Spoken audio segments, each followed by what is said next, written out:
Mesdemoiselles, Messieurs, bienvenue à Métro News. Voici les principaux titres qui seront développés aujourd'hui. Présentation et installation ce mardi du haut état-major des Forces armées d'Haïti. La cérémonie a eu lieu au Palais national en présence du président de la République et de nombreuses personnalités. Le ministère de l'Éducation nationale part en guerre contre les corrompus. 4 de ses employés ont été arrêtés pour détournement de fonds destinés aux subventions des écoliers démunis. Le jugement rendu contre Clifford Brandt le 13 septembre 2016, qui le condamnait à 18 ans de prison, a été annulé par la Cour de cassation. Métro News vous est apporté par Haytrack, l'esprit bâtisseur, et Inoto SA, concessionnaire des véhicules Toyota. L'huile mobile, c'est qualité et performance qui fait partie de toute activité que nous entreprenons chaque jour dans la vie. Dans le développement de la société, quel que soit le domaine où nous évoluons, l'huile mobile toujours garantit bon fonctionnement moteur, tout appareil, à toute machine. L'IPAB jamais la guerre en route et ses partenaires à 100%. L'huile mobile pour moteur, dirait plus longtemps. Chaque continent, chaque pays, chaque route est différente. Derrière chaque virage, une nouvelle aventure vous attend. Toutes les routes nécessitent une attention particulière. C'est pourquoi, achetez votre Toyota chez un distributeur officiel. Vous obtenez un véhicule fabriqué spécifiquement pour votre pays, un service après-vente spécialisé and genuine spare parts that will make your investment and vehicle perform to the maximum.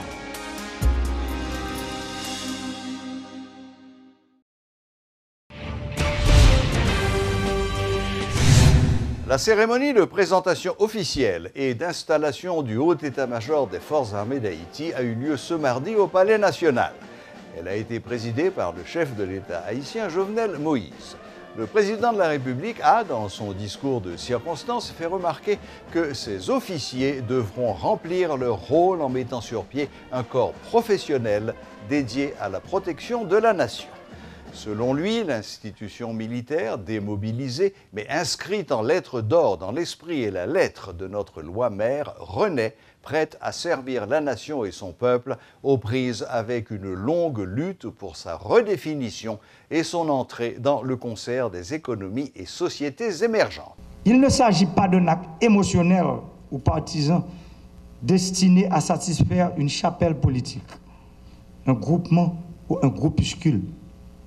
C'est un acte d'État à caractère patriotique et inclusif dans la mesure où les forces armées d'Haïti se présentent aujourd'hui comme une nécessité, un passage obligé dans la lutte contre les calamités naturelles ou provoquées. Nous sommes constamment dans la trajectoire des cyclones et notre pays repose sur des failles de grande ampleur. Les forces armées d'Haïti ont pour mission de s'investir à fond dans toute activité du gouvernement qui requiert son savoir-faire et son expertise dès lors que cela lui a été demandé. Il s'agit, en vérité, d'une armée moderne, vouée au service du citoyen, dont l'utilité et l'efficacité ne font plus de doute. Vous avez l'obligation de rendre notre nation fière de son armée.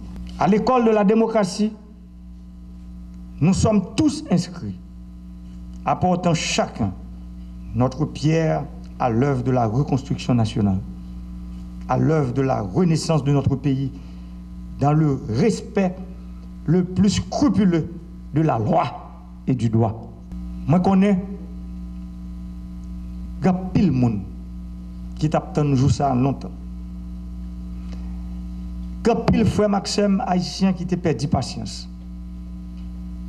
Il n'y a pas de quoi si joue ça à ta privé. Il y a rien qui te demande côté l'État pour joindre l'argent. Il y a rien qui te dit est-ce que les militaires a pas accepté pour tourner pour rétablir l'armée. Moi je veux dire aujourd'hui qu'on est militaire pour la vie et les militaires sont là pour servir leur patrie. Moi je veux dire plutôt nous miser dans la route mais nous pas de bonnes nouvelles. Nous pensons que les 7 membres du haut état-major, c'est au pays fin qui ont été triés. Et c'est des mondes que la nation haïtienne, le peuple haïtien, la communauté internationale qui est là aujourd'hui, peuvent avoir confiance en ces gens honnêtes qui sont parmi nous aujourd'hui.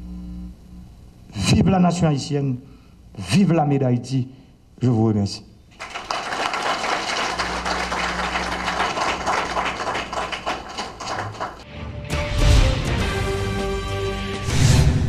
La Cour de cassation a cassé la semaine dernière le jugement rendu contre Clifford Brandt le 13 septembre 2016 qui le condamnait à 18 ans de prison pour l'enlèvement de Coralie et Nicolas Moscoso 4 années auparavant.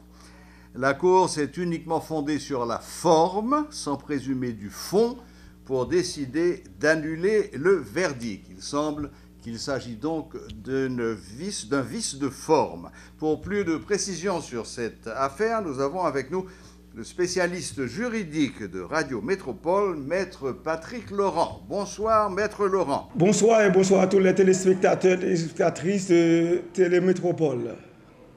Maître Laurent, nous allons commencer par un petit point rapide. Est-ce que vous pouvez dire nous en quelques mots, c'est quoi exactement la Cour de cassation? Bon, la Cour de cassation, c'est la plus haute instance judiciaire haïtienne qui gagne. Et toute décision avant yo acquis l'autorité de la chose souverainement jugée, si moun qui gagne une décision qui sorti contre lui n'est pas d'accord, surtout en matière criminelle, dès pour sortir dans le tribunal criminel ou aller en cassation. Et la Cour de cassation lui-même est là pour le réviser. Premier recours là, pour regarder sous la forme, est-ce que toute question légale est respectée. Et si toute question de procédure légale n'est pas respectée, ça, il a cassé la décision, la pas annulé, et la voyé devant l'autre juridiction, on dit devant l'autre tribunal pour qu'il y ait le retendé et réjuger l'affaire. OK. Donc, apparemment, dans le cas qui intéresse nous, le cas de Clifford Brandt, c'est pour vice de forme que la Cour de cassation a cassé le jugement, c'est ça? Oui, c'est ça. Alors, si on a pas de décision arrêt Cour de cassation, elle base surtout sur l'article 251 Code d'instruction criminelle, là, c'est qui prévoit des formalités à peine de nullité.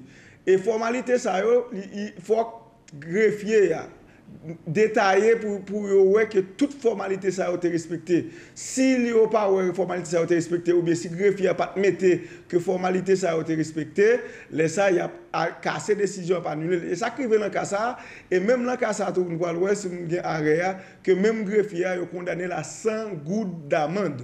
Et ça, il a cassé décision, il a voué devant l'autre tribunal, il a voué devant la juridiction des Gonaïves. Mais il faut nous dire pour tous les téléspectateurs bien comprendre, cassation parle en fond. Il n'a pas dit que l'accusé est coupable ou bien pas coupable. Seulement, il y a des éléments substantiels qui étaient supposés respecter dans le procès, pas respectés, découlant de l'article 251, et conformément à l'article 178 de la Constitution, sous premier recours, cassation parle en fond. Il a renvoyé devant le tribunal de juridiction, c'est ce qu'il fait, et qu'il peut le réjuger. Et si on retourne de bon côté encore, ça, Cour est capable de juger ni sous forme, ni sous fond, pour finir avec question. Donc tribunal Gonaïve, là, après, il refait tout le travail là encore, et il va aboutir à un verdict qui peut aller du non-lieu jusqu'à la condamnation à 20 ans. Bon, le tribunal Gonaïve, là, après, refait jugement. Et là, nous parlons de jugement. Un jugement pas jamais ni gagné ni perdu d'avance. Ça veut dire qu'il y a 3 possibilités que le tribunal est capable de jouer accusé ou non coupable de la guerre. Le tribunal est capable de reconnaître l'accusé de circonstances atténuantes, il y a une peine qui est petite. Comme ça, il y a même peine, ou bien il y a des circonstances aggravantes, il y a une peine qui est plus gros. Donc, ce qui veut dire que c'est comme si on a dit, dans terme ordinaire, comme nous cassé le premier jugement, nous pourrons réjuger encore 4 la rebattre, nous recommencer à zéro, le côté où est arrivé, l'ordonnance et acte d'accusation. Ça, tout témoin qui t'étendait, vous pouvez retendre des témoins encore, vous pouvez réanalyser le cas, avocat, vous pouvez replaider, pour venir avec argumentaire par eux, pour que le tribunal criminel Gonaïve là capable de décider sous sort accusé. Et si après, le tribunal Gonaïve là finit de décider, et si l'accusé n'est pas d'accord encore, si c'est eux qui condamné, vous pouvez toujours tourner en cassation. Cette fois-ci, la deuxième fois ça, cassation a jugé ni sous forme, ni sous fond pour finir avec affaire nette.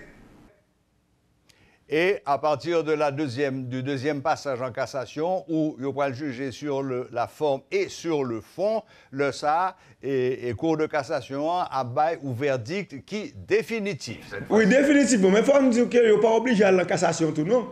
Parce que si par exemple, le jugement Gonaïve là, et puis accusé au lagué, qu'on y a accusé, pas besoin de faire cassation encore. Et même si le ministère public est allé en cassation fois ça, c'est dans l'intérêt de la loi. Parce que depuis accusé à la guerre net, ça pour téléspectateurs, c'est actrices médias, nous comprennent. Le jugement ça que tu fait là, il y a des gens qui te lagué déjà. Les gens qui te lagué pas concernés dans l'arrêt ça la Cour de cassation. Parce qu'un criminel, dès pour te laguer ou laguer net, même si tu as fait pouvoir en cassation. Donc ça veut dire ça pour ta retenue, l'affaire sortie Gonaïve, si il y a accusé qui te condamné clagué, même si il fait cassation ou tout lagué net, cassation pas le kembe yo. Et le pape ka kembe yo, sur la loi pas bal autorité ça. Voilà, c'est la force de la chose jugée. Oui. D'accord. Bon, eh bien, Maître Laurent, merci infiniment pour tout éclaircissement ça, parce que il y a un peu de monde qui ne pas comprendre ça t'a dit. Ils t'étendaient que la Cour de cassation a cassé le jugement, donc ils comprennent que Clifford Brandt a pris la guerre. Donc, merci d'avoir éclairé notre lanterne. La balle est dans le camp. Et des Gonaïves qui pourra juger sur le fond une autre fois, avec possibilité d'un deuxième passage en cassation si la défense n'est pas d'accord avec verdict Gonaïve là, et puis ce sera le jugement définitif. C'est bien ça? C'est ça. Donc, en quel monde, ça dépend de qui intérêt au gain. Il n'y a pas besoin de faire la Cour de cassation, pas la guerre. Il seulement casse décision et il dit l'arrêt qu'elle a tout condamné, tout accusé après en prison, il peut réjuger Gonaïve et ça dépend de ça tribunal criminel Gonaïve l'a dit, il a tourné côté encore, il a venir en cassation encore, il a exercer son pouvoir en cassation encore, et sa cassation va rendre un arrêt sur le fond. Mais comme ça tout, ça dépend de gens décision rendre dans le tribunal Gonaïve, il ne doit pas venir en cassation encore. Eh bien, merci infiniment, Maître Laurent. Merci pour toute précision, ça. Bonne fin de soirée et à bientôt. D'accord, merci, au plaisir. Au revoir. 4 cadres du service budget du ministère de l'Éducation nationale sont actuellement entendus par la justice pour détournement de fonds. Cet argent était destiné aux subventions des écoliers démunis, explique le ministre de l'Éducation nationale. En conférence de presse ce mardi, Pierre-Josué Agénor-Cadet a fait savoir que ce dossier est le résultat d'une enquête menée par son administration au sein de l'institution dans le cadre de sa lutte contre la corruption. Nous venons jouer nos premiers dossiers qui fait connaître que les gens qui ne pas joindre chèque, c'est que les moi-même comme ministre, je viens signer une feuille de route mettre sous dossier. Les dossiers arrivent quelque côté, ils retirent feuille de route là, ils mettent sur l'autre dossier. Avec l'autre nom, l'autre NIF, l'autre dossier prend l'argent. Il y a un chèque qui perd du tout. Nous avons questionné la banque, nous jouons des chèques, mettre chèque là pas jouni, chèque là changé avec l'autre nom. C'est dans ce sens ça. Nous avons cherché aide, commissaire gouvernement, côté nous-mêmes, nous demandons l'appui, même j'ai demandé l'appui dans l'autre dossier tout. C'est dans le cadre de ça tout, il y a un pile monde, près de 24 qui dans le service budget qui t'a concerné. Mais il y a l'autre cas toujours qui a sorti parce que d'après ça, nous arrivons à joindre. Il y a une connivence, il y a un réseau même qui existait entre les gens qui sont dans le ministère et l'autre ministère toujours. Côté nous déjà gagné commissaire gouvernement dans plusieurs départements, nous avons une liste, une équipe professeur qui a un faux diplôme baccalauréat dans eux, et bien qui a enseigné pour qui côté un faux diplôme ça. Nous avons tout plus passé 40 écoles dans le département de l'Ouest. On sait de l'école, nous avons l'école fictive, qui chaque année a inscrit les gens dans le baccalauréat. eh bien, nous mettons cellule d'urgence, cellule qui t'a regardé, qui joignent l'école, existe avec licence, mais il n'y a pas existé aucun côté. Eh bien, nous-mêmes, aujourd'hui, nous dit, il faut que les suspendent, c'est l'éducation qui a fait. Dans la question de militance, dans la question de gros bras de bananes, eh bien, éducation doit être éducation. Nous à toute vitesse sur route là pour nous combattre la corruption en dans le ministère de l'Éducation nationale, dans pile l'autre direction encore. Et où tout, dès nous avons commencé avec la question chèque zombie, côté plus passé 122 millions de gouttes nous entrons dans chèque zombie, et moi, ça encore, il va augmenter, parce que quand il y a l'État prend décision, après tout bagage ça, pour tout le monde qui est dans l'État touché par chèque, pour pas gagner virement encore, pour ne pas vider l'argent et sous compte moun qui mourit ou bien moun qui vivent à l'étranger. La commission Justice et Sécurité du Sénat de la République annonce qu'elle envisage d'inviter le Conseil supérieur de la police nationale mercredi prochain si aucune information officielle n'est parvenue au grand corps d'ici à la fin de cette semaine en ce qui a trait à la disparition du photojournaliste Vladimir Legagneur.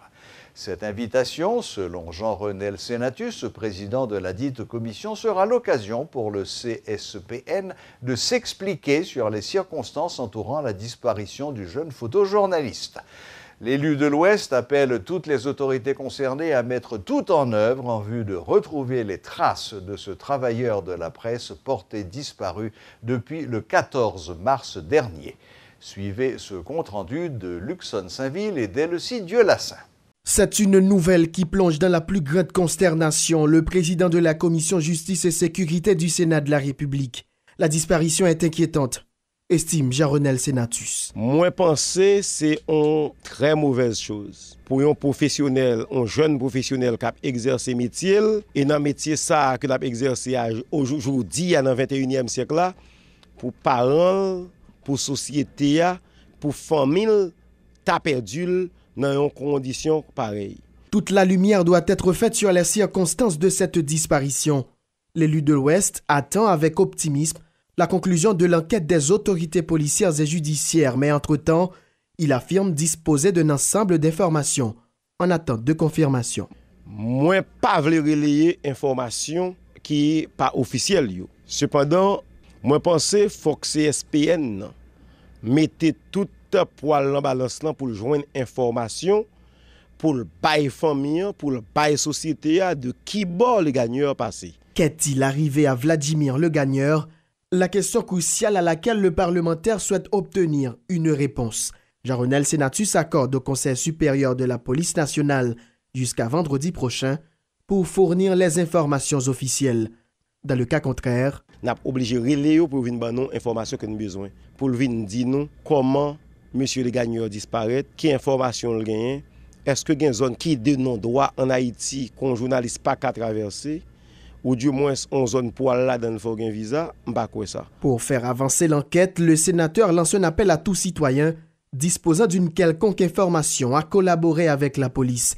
Entre-temps, la disparition du photojournaliste continue d'inquiéter. Les élans de solidarité se multiplient. Une marche silencieuse est prévue à Port-au-Prince ce mercredi.